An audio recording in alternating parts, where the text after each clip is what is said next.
ಅನಿಸ್ತವೆ. ಉಳಿದ ಎರಡು ಅವಧಿಯಲ್ಲಿ 99ರಿಂದ 2004 ಮತ್ತು 13ರಿಂದ 18ರವರೆಗೆ ಕಾಂಗ್ರೆಸ್ ಜಾಸ್ತಿ ಉಥಲ್ ಪುಥಲ್ ನೋಡಲಿಲ್ಲ. ಸ್ಟೇಬಲ್ ಆಗಿ ಎಸ್ ಎಂ ಕೃಷ್ಣ ತುಂಬ ಸ್ಟೇಬಲ್ ಆಗಿ ನಡ್ಸ್ಕೊಂಡು ಹೋದ್ರು. ಸಿದ್ದರಾಮಯ್ಯನವರು ಕೂಡ ಸ್ಟೇಬಲ್ ಆಗಿ ನಡ್ಕೊಂಡು ಆ ಒಂದು ಸಂಪುಟ ಪುನಾರಚನೆಯ ಇಶ್ಯೂ ಬಿಟ್ಟರೆ, ಅಂಬರೀಷ್ ಶ್ರೀನಿವಾಸ್ ಪ್ರಸಾದ್ರದೊಂದು ಬಿಟ್ಟರೆ ಉಳಿದದ್ದು ಯಾವುದೂ ಕೂಡ ಆ ರೀತಿಯ ಉಥಲ್ ಪುಥಲ್ನ ಸಂಕೇತಗಳು ಸಿಗ್ತಾ ಇರಲಿಲ್ಲ. ಆದರೆ ಈ ಬಾರಿ ನನಗನ್ಸುತ್ತೆ ಅಜಿತ್, ಯಡಿಯೂರಪ್ಪನವರನ್ನು ಬದಲಾವಣೆ ಮಾಡಿದಾಗ ಬಿ ಜೆ ಪಿಗೆ ಏನು ಸ್ಥಿತಿ ಆಯಿತು, ಒಂದು ವೇಳೆ ಕಾಂಗ್ರೆಸ್ ಫಾರ್ಮುಲಾನ ಸರಿಯಾಗಿ ಮಾಡದೆ ಹೋದರೆ ರಾಜಸ್ಥಾನ್ ಛತ್ತೀಸ್ಗಢದಲ್ಲಿ ಏನಾಯಿತು ಆ ಸ್ಥಿತಿ ಕಾಂಗ್ರೆಸ್ಸಿಗೆ ಬಂದರೂ ಕೂಡ ಆಶ್ಚರ್ಯ ಇಲ್ಲ. ನನ್ನ ಅನಿಸುವ ಲಾಸ್ಟ್ ಕಮೆಂಟ್ ಒಂದು ನಿಮಿಷ ಸಮಯ ಇದೆ.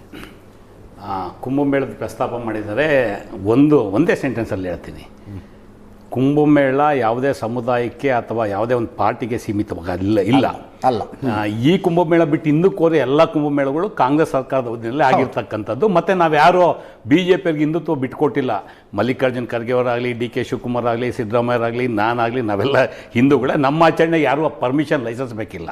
ಅದು ಒಂದು ಕಡೆ. ಇನ್ನು ಫಾರ್ಮುಲಾ ಬಗ್ಗೆ ಮಾತಾಡಿದ್ರು. ಫಾರ್ಮುಲಾ ಬರೋಕ್ಕೆ ಮುಂಚೆ ಎರಡು ಉತ್ತರ ಕೊಟ್ಬಿಡ್ತೀನಿ ಜೆ ಡಿ ಎಸ್ನವರಿಗೆ, ಬಿ ಜೆ ಪಿಯವ್ರಿಗೆ. ಆಗಲೇ ಜೆ ಡಿ ಎಸ್ನವ್ರು ಮಾತಾಡ್ತಾ ಇದ್ರು. ಪಾಪ ಅವ್ರಿಗೆ ಏನು ನಿಖರತೆ ಏನು ಹೇಳ್ಬೇಕು ಅವರಿಗೆ ಗೊತ್ತಿಲ್ಲ. ಚನ್ನಪಟ್ಟಣ ಚುನಾವಣೆಯಲ್ಲಿ ಕುಮಾರಸ್ವಾಮಿ ವಿರುದ್ಧ ಏನೇನು ದೇವೇಗೌಡರು ಕುಮಾರಸ್ವಾಮಿ ಮಾತಾಡಿದ್ದಾರೆ. ಇವತ್ತು ಒಕ್ಕಲಿಗರು ಪೆನ್ನು ಪೇಪರ್ ಕೇಳಿಬಿಟ್ರು. ಪೆನ್ನು ಪೇಪರ್ಗೆ ಏನು ಇವ್ರದ್ದೇನು ಎನ್ ಒ ಸಿ ಬೇಕಿಲ್ಲ. ಜೆ ಡಿ ಎಸ್ನವ್ರದ್ದು ಸಮುದಾಯ ಇದೆ. ಮತ್ತು ನಾನು ಭಾಳ ಸಲ ಹೇಳಿದ್ದೇನೆ, ಡಿ ಕೆ ಶಿವಕುಮಾರ್ ಅವರು being a KPCC president, not only Vokkaliga leader, is leader to all community, ಎಲ್ಲ ಸಮುದಾಯಗಳ ನಾಯಕರು. ಇನ್ನು ಬಿ ಜೆ ಪಿ ವಿಚಾರಕ್ಕೆ ಬರ್ತೀನಿ. ಪಾಪ ಅವರು ಭಾಳ ಕಷ್ಟಪಟ್ಟು 2005 ವಿಚಾರ ಪ್ರಸ್ತಾಪ ಮಾಡಿ ಸಿದ್ದರಾಮಯ್ಯ ವಿಷಯ ತಗೊಂಡ್ರು. ಬಿ ಜೆ ಪಿಯವರಿಗೆ ಸಿದ್ದರಾಮಯ್ಯನವರು ಡಿ ಕೆ ಶಿವಕುಮಾರ್ ಹೆಸರು ಹೇಳದಲ್ಲೇ ಇದ್ದರೆ ಅವ್ರ ರಾಜಕೀಯ ಅಸ್ತಿತ್ವನೇ ಇಲ್ಲ.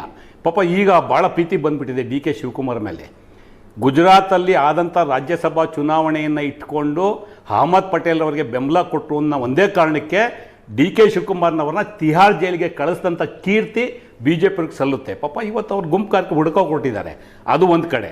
ಮಲ್ಲಿಕಾರ್ಜುನ್ ಖರ್ಗೆ ಅವ್ರನ್ನ ಲೋಕಸಭೆಯಲ್ಲಿ ಫೇಸ್ ಮಾಡೋಕ್ಕಾಗ್ದಲೇ ವ್ಯವಸ್ಥಿತವಾದಂಥ ಒಂದು ಸಂಚು ಮಾಡಿ ಗುಲ್ಬರ್ಗದಲ್ಲಿ ಸೋಲಿಸಿದಂಥವ್ರು ಬಿ ಜೆ ಪಿಯವರು. ಇವತ್ತು ಸಿದ್ದರಾಮಯ್ಯನ ವಿಷಯಕ್ಕೆ ಬಂದರೆ, ಸಿದ್ದರಾಮಯ್ಯನವ್ರ ವಿಷಯ ಪಾಪ ಮೊನ್ನೆನೂ ಹೇಳ್ತಿದ್ರು ಲೀಡರ್ಗಳು ಯಾವ ಕಾರಣಕ್ಕೆ ಸಿದ್ದರಾಮಯ್ಯವ್ರು ಅವ್ರಿಗೆ ಒಂದೊಂದು ಸಲ ಒಳ್ಳೆಯರಾಗ್ಬಿಡ್ತಾರೆ, ಒಂದು ಸಲ ಡಿ ಕೆ ಶಿವಕುಮಾರ್ ಒಳ್ಳೆಯರಾಗ್ಬಿಡ್ತಾರೆ. ಇರಲಿ, ಇವತ್ತು ಅವ್ರ ಪಾರ್ಟಿಲಿ ಏನಾಗಿದೆ ಬಿಟ್ಬಿಟ್ಟು ಈಗ ದೇವೇಗೌಡರು ಹಲವು ಸಲ ಹೇಳಿದ್ದಾರೆ. 2006ರಲ್ಲಿ ಯಡಿಯೂರಪ್ಪನವರು ಶೋಭಾ ಕಂದೆ ನಮ್ಮ ಮನೆಗೆ ಕಳಿಸಿದ್ರು. ಏನೇನಾಯಿತು ಬಿ ಜೆ ಪಿಲಿ? ಅದಕ್ಕೆ ಮುಂಚೆ ಸನ್ಮಾನ್ಯ ದಿವಂಗತ ಅನಂತಕುಮಾರ್ ಅವ್ರಿಗೆ ಯಡಿಯೂರಪ್ಪನವ್ರಿಗೆ ಏನೇನಾಯಿತು ಇಡೀ ರಾಜ್ಯಕ್ಕೆ ಗೊತ್ತಿರ್ತಕ್ಕಂಥ ವಿಚಾರ. ಇಲ್ಲಿರೋ ಪ್ರಶ್ನೆ ಸಿದ್ದರಾಮಯ್ಯನವರು ಬೇಡ, ನಮ್ಗೆ ಗೊತ್ತಿದೆ ಏನು ಮಾಡ್ಬೇಕಂತ ಹೇಳಿ ನಾವು ಮಾಡ್ತೀವಿ. ಥ್ಯಾಂಕ್ ಯು ಸೋ ಮಚ್ ಮೂರು ಜನರಿಗೂ. Thank you Prashant. ಇದರೊಂದಿಗೆ ಇಲ್ಲ ಸಮಯ ಮುಗಿದೆ ಸರ್, ದಯವಿಟ್ಟು ಕ್ಷಮಿಸಿ.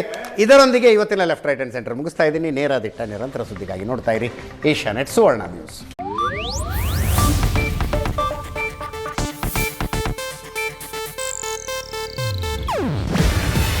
ಇದು ಏಷ್ಯಾನೆಟ್ ನ್ಯೂಸ್ ನೆಟ್ವರ್ಕ್ ಪ್ರಸ್ತುತಿ. ನೀವು ನೋಡ್ತಿದ್ದೀರಾ ಏಷ್ಯಾನೆಟ್ ಸುವರ್ಣ ನ್ಯೂಸ್.